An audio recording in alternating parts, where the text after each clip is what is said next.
and then you want to lean against the wall. Half-seated transverse abdominal activation. So you want to place yourself more or less 1 foot length away from the wall, like this, and then you want to lean against the wall with bent knees. Rotate the hip that way that you can push the belly button all the way against the wall so that your full back is in contact with the wall, so you shouldn't have a gap. Okay, now I want you to focus, like before, on pulling the belly buttons in and up, squeezing all these abdominals tight, but there's one more thing you have to focus on right now. That is, you want to make those ribs disappear. You want to pull the ribs down, making the space between the hip and rib as small, as little as possible. Okay, then while bracing this all really tight, you have to keep on breathing naturally, and as you breathe in, you're going to bring your hands overhead and try to touch the wall with your hands with extended arms without creating a gap in between the wall and the back. And then you go down again. Ideally, you have a mirror in front of you and you can focus on your belly button and making sure that you don't see that belly doming out, that you don't see your diastasis recti showing up. That's nice. So breathe in, open up the chest, but keep on pulling the ribs down and squeeze those abdominals tight, the belly button in and up.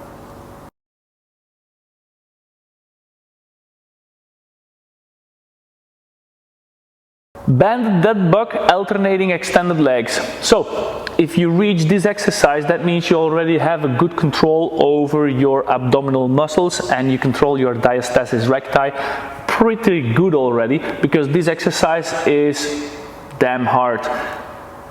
An added factor of a band that is pulling your hands backwards. So you want to place both hands on the inside of the band. Ideally you have the band around the table or something that is nice and steady and strong that you don't pull over. When your hands are with extended arms overhead, you want to have tension on the band already. Now we want to perform this exercise with the head and the shoulders into the air. So keep on watching your belly button and your linea alba, so you don't have any doming at any spot over that line. So pull it in up, everything we have learned before. From there, both legs go into the air, nice and gently, controlled. Bring the feet over the hip, and then from there, with the shoulders in the air, focus again on not creating a gap between your back and the ground. So push the belly button all the way down, lower back is on the ground. You bring one leg down at a time. Remember, this is damn challenging, so this shouldn't be perfect from the first time. It's about growing while you're doing the exercise, getting better at it, getting a better muscle control and getting a better, stronger abdominal layers, all 4 of them.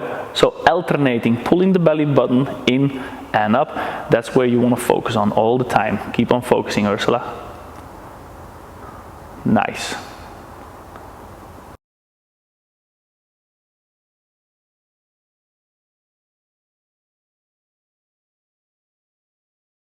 With a pec press, this is a very complete exercise and is going to take a lot of your concentration. But throughout the full exercise, you need to continue focusing on your abdominals. You need to create that movement pattern in your abdominals so that you have a transfer to other sports like our daily life situations, where you keep on activating those abdominal layers, all of them, without letting the abdominals, or at least your diastasis, dome out. So there's going to be several things going on now. The setup first, you need 2 objects that you can squeeze, one in between the knees, one in between the hands. Your placement is the same as the former exercise with your knees 90-degree bend. Then from there you bring the hands overhead, the head goes into the air, your shoulders into the air, pulling your belly button in, up, bring the ribs closer to the hip, squeezing tight, not allowing your lower back to lift from the ground. Okay, from there, we're gonna go for a static squeeze in between the knees this time, like this, and you just keep on squeezing. Your arms are gonna be moving your hands towards the chest and away from the chest, but you keep on squeezing constantly into the ball, the bottle, the balloon, whatever you have there, okay? And while you keep that constant tension there, you focus, as said before, on your abdominals, making sure there's no diastasis recti showing, there's no doming whatsoever of the abdomen.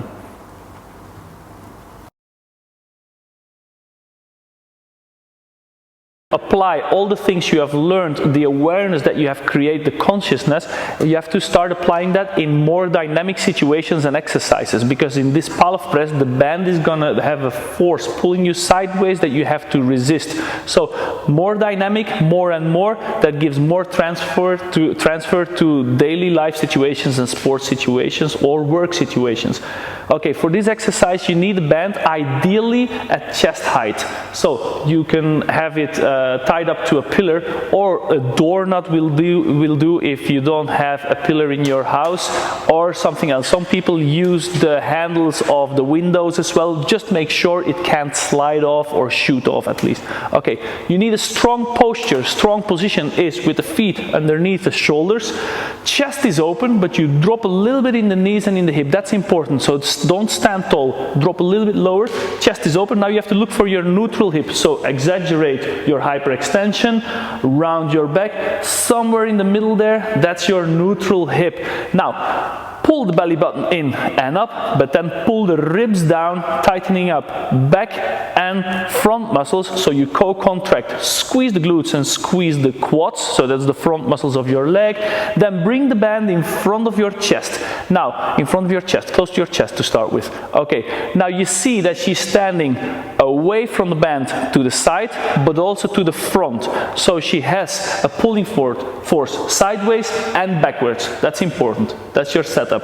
Chest is open, shoulder blades are back. From there, you're gonna press straight forward from the sternum and back. All right, maintaining your full foot on the floor, making sure your heels also get pressure. Chest is open, keep on breathing as you slowly push away from the chest and bring it in again. It's not an explosive exercise, it's an anti-rotation exercise, so you want to make sure you don't rotate in, squeezing the belly buttons as tight as you can, pulling them in and up.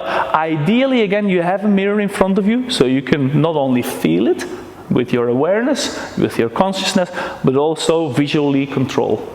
Now, as in all the former exercises, these exercises, the Pallof presses, should be challenging. That means that you are still just able to do it, but it's costing you a lot of effort. How do you adapt the difficulty level of this exercise? By stepping away from the anchor point, more away from it sideways, and more in front of the anchor point, so more forward. Okay, you have to look for that point where the resistance is nice and tight, you're still able to control your abdominals, but it's not easy, it's damn hard. Easy as that. External loads that are further away from your center of gravity. What you're going to do now is you're going to walk with two separate dumbbells, not with one barbell. You need two separate weights. If it's not dumbbells, take water bottles or something else, something that weighs enough. You're going to bring them overhead. So as Ursula does so, she's gonna make sure that her head is just in front of the arm so that I can see her ears when I'm standing next to her, but she's not allowing her lower back to hollow, so she's gonna pull the ribs down as you've learned in former exercises. Palms are facing forward, so when I'm standing next to her, the weights are perfectly over her ankle with a straight line throughout the full body. So the abdominals are engaged, the glutes are engaged, quads are engaged, and then she's walking towards a mirror, making sure that there's no doming out of the diastasis. So small and controlled steps, making sure the dumbbells don't move in front of you or outwards. Keep them together, pushing your head a little bit forward, opening the chest, but the belly button in, pulling the ribs down the whole time. The exercises become obviously increasingly difficult with external loads that are further away from your center of gravity. What you're going to do now is you're going to walk with recti actually is, because in order to solve your diastasis recti, you first need to know what's going on your skin. Now you got 4 abdominal layers in your core at the front.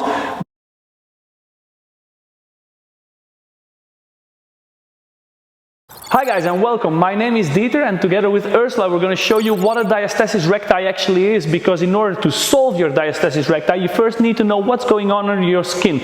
Now you got 4 abdominal layers in your core at the front. The first one runs all the way from the spine to the front like a belt around your waist, and that's the transversus abdominis. Alright, the second one is going to be the internal oblique that runs upwards, external oblique runs downwards to the front, and then you have the last one, the 4th abdominal layer, is the rectus abdominis that runs all the way from the top to the pubic bone down. That's often referred to as a six-pack. Now normally the left and the right side of the rectus abdominis are being held very close together with a connective tissue or collagen layer which is called the linea alba. Sometimes from birth, with girls after pregnancy or boys that have had a bigger belly before, the linea alba has been stretched because of this internal pressure which causes damage on the connective tissue. As a consequence, it doesn't pull the abdominals as much together as it should. The separation can be of different degrees and can heal partially by itself or not. So what you can see here now is that the belly is doming out because the linea alba is being weakened and the internal pressure is pushing outwards. What we will do is we will reinforce all 4 abdominal layers to create more strength so you can create a brace that is safe, so that you put less stress on the already weakened connective tissue so that it doesn't dome out anymore while doing daily tasks, during sports, exercises or in work situations. And remember, it's never too late to fix it.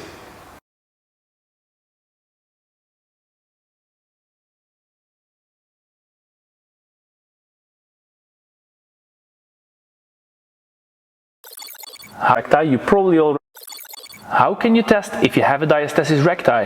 First of all, if you have a diastasis recti, you probably already noticed the shape of your belly changes when you go from a lying down position towards seated. While crunching your midsection, the belly will dome out, looking more triangular rather than slightly round or flat. It means that the linea alba, that line of connective tissue in between your abdominis rectus, is weakened and the internal pressure is able to push the abdominal wall out. So triangular form means diastasis recti. Now, how severe is your diastasis? This we test with the fingers. First of all, you want to check how deep of a depression you can have with your index and middle finger into the linea alba, in between the muscular layers. You bring head and shoulders in the air, looking at your belly, placing those 2 fingers in between the abdominal layers at several heights. And if you can push those fingers fairly deep with little resistance into your belly at 1 or more of the checkpoints, that means the tissue at that height is definitely weakened.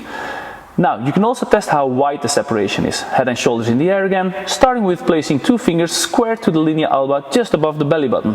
And you check if you can fit them in between the muscles. If positive, you try 3 fingers. You can see that in this example, above the belly button, Ursula had 2 fingers of space, and at the height of the belly button, she fits 3 fingers. Underneath, there's a 2-finger wide gap again.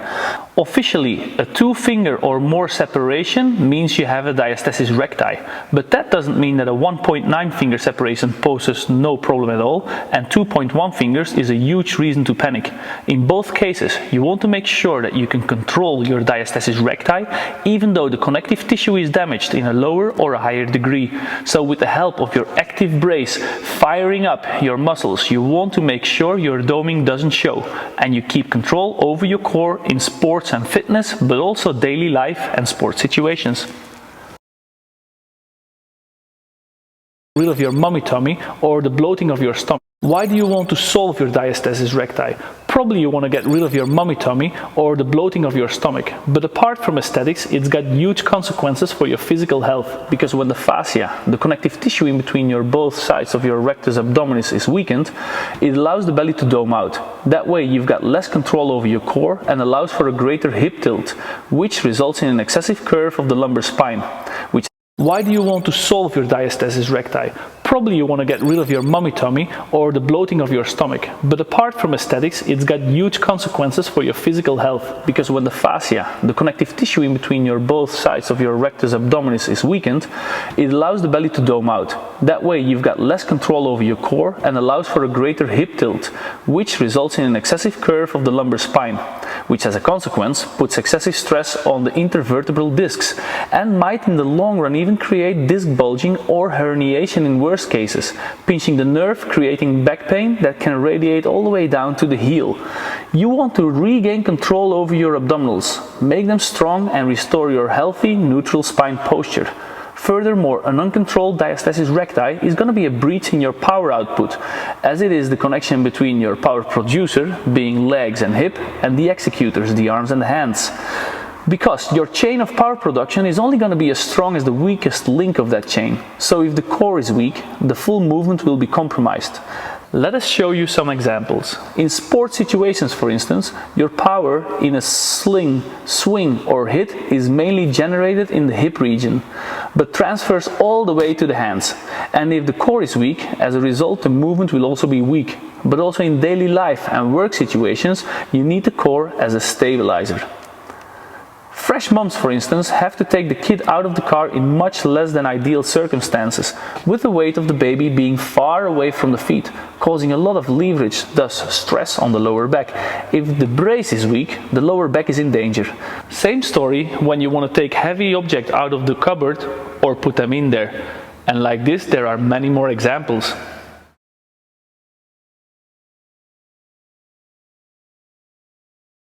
Guide you through a routine that is specifically designed for this condition. No dangerous exercises that make the condition worse. As a consequence, you will no longer have a bloated stomach. No more looking pregnant when you're not, and no more back pain. How do we do that? By reinforcing all 4 layers of your abdominal wall. This app guides you through a routine that is specifically designed for this condition. No dangerous exercises that make the condition worse. As a consequence, you will no longer have a bloated stomach. No more looking pregnant when you're not, and no more back pain. How do we do that? By reinforcing all 4 layers of your abdominal wall. So you will regain that flat belly and slim waist and reduce the abdominal split significantly. In addition, you will restore your functional core so you can safely practice any sports again. All it takes is a 5 to 20 minute training 4 times a week. No equipment required in the beginning. For more advanced exercises, you will need a resistance band and some tools that you can easily find at home.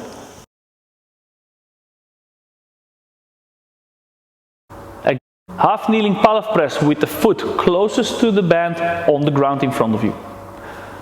Exactly the same as the former exercise, but now half kneeling, which means that ideally you bring the anchor point of the band down to chest height as well. If you can't, don't worry too much about it. It's not bad if it's a little bit higher or lower. Again, you sit on one side of the band, but also in front of it. From there, you pull the band in front of the chest, hold it with in front of the chest, close to your chest to start with, hold it with both hands, open up the chest, but push the belly button in and squeeze your glutes, so you don't have a hollow back.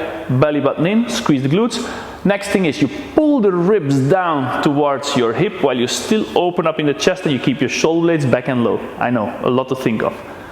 That's your static position. From there, you start pushing forwards, not allowing your trunk to rotate towards the band. Keep on breathing. Ideally, breathe in when the band comes close to you. Breathe out slow and controlled as you push away. Your trunk shouldn't move forward and back, it stays still. Isometric hold throughout the full body. Squeezing all the muscles in your body tight. Ideally, you have a mirror in front of you to check your abdominals, but stay aware of them, creating that consciousness again. This is the hardest version. Banded dead bug with 2 extended legs at the same time. This is the hardest version of our dead bug exercises. If you manage to do this one right, you can start thinking of doing all type of other exercises that have the abdominals integrated into the exercise in the training routine that have nothing to do with dead bug exercises. Just give them a go, nice and controlled, and see if it works for you. From the moment you feel or you see your diastasis showing up, you have to stop doing the exercise and look for other versions of exercises that will work for you. Having that said, this hard version, how do you perform this exercise? You place the band with extended arms overhead, rotate the hip again, pulling the belly button in, up, squeezing, bracing everything tight, pulling the rib cage down, while you still open up the chest to be able to breathe throughout the full exercise. That's important. The breathing part as well. Then you place head and shoulders in the air, legs into the air, extended legs, and then you try to bring both legs down. Don't go all the way to the floor in the beginning. Focus, focus, focus. This is nice and tight, and up again. If that works good, you go a little bit lower every time. A lot of people won't be able to touch the ground with the heel because of the way their spine and their hip is built, and that is fine, okay? If you feel like your lower back is lifting while you bring the heels down, try to avoid it by bracing and pushing the belly button down. But if it doesn't work, don't get frustrated, stay a little bit above the ground with the heels, and that's it. That was bulging out there.